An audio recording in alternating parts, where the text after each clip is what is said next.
नमस्कार, मैं हूं Rakesh Kumar Singh. India news digital में आपका स्वागत है।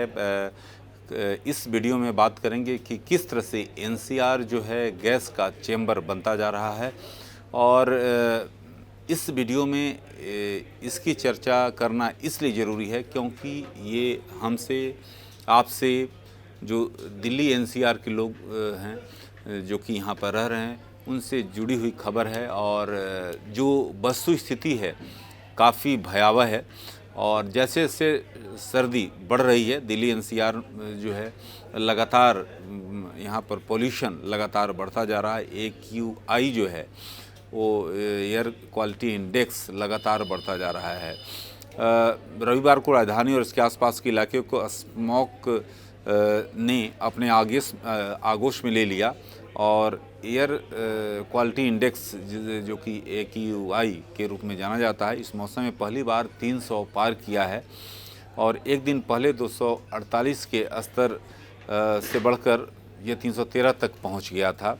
सोमवार को अगर बात करें तो दिल्ली में आनंद विहार के पास AQI जो है 309 दर्ज किया गया, जो कि बहुत ख़राब श्रेणी में जाता है। इसलिए अगर बात करें कि इससे पहले 17 मई को AQI जो था 336 था।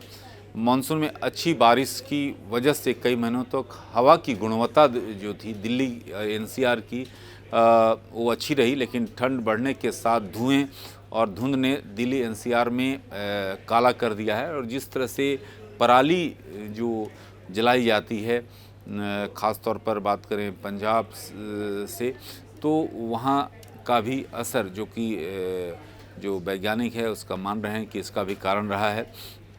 और 25 अक्टूबर तक हवा की गुणवत्ता में सुधार की संभावना नहीं है। मौसम वैज्ञानिक साफ तौर पे उनका कहना है कि दिल्ली को कोई निजात नहीं मिलने वाला। दिल्ली के पर्यावरण मंत्री ने इसको लेकर एक बैठक भी उन्होंने पहले भी किया था और सरकार इसको लेकर लगातार मॉनिटर कर रही है। और ministry of earth and sciences के तहत काम करने वाले डिसीजन सपोर्ट सिस्टम DCS के मुताबिक वाहनों से निकलने वाले जो प्रदूषण और पराली जलना दिल्ली में प्रदूषण के दो सबसे बड़े कारण हैं। और लेकिन सबसे महत्वपूर्ण बात यह है कि जो राहत है दिल्ली और NCR वालों को राहत नहीं मिलने जा रही।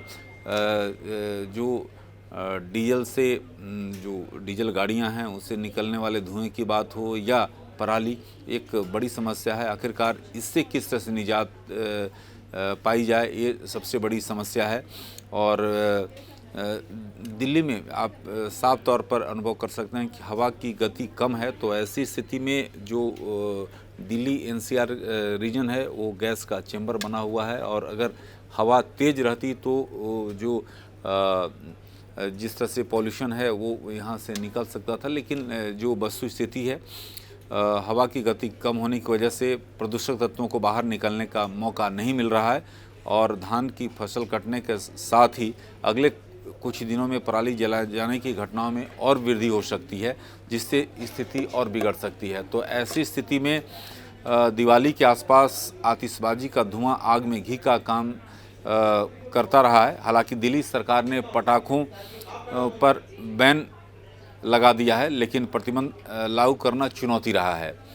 तो यहाँ पर जो महत्वपूर्ण बात है कि दिल्ली के पर्यावरण मंत्री ने कहा था कि दिल्ली में ठंड बढ़ने लगी है और ठंड हवा की स्पीड जो है कम हुई है, जिससे प्रदूषण के स्तर जो है बढ़ सकती है, लेकिन अब बढ़ रही है। तो साफ तौर पर एक बड़ी समस्या है। और दिल्ली NCR वालों को किस तरह से प्रदूषण से पॉल्यूशन से राहत दिलाई जाए, ये सरकार के लिए सबसे बड़ी चुनौती होगी। और जहाँ तक अस्पताल की बात की जाए तो विभिन्न अस्पतालों में जो दिल्ली और NCR के अस्पताल हैं वहाँ पर सांस से जुड़ी हुई जो मरीज हैं वो लगातार पहुँच रहे हैं। तो ऐसी स्थिति में आने वाले समय में और स्थिति खराब हो सकती है।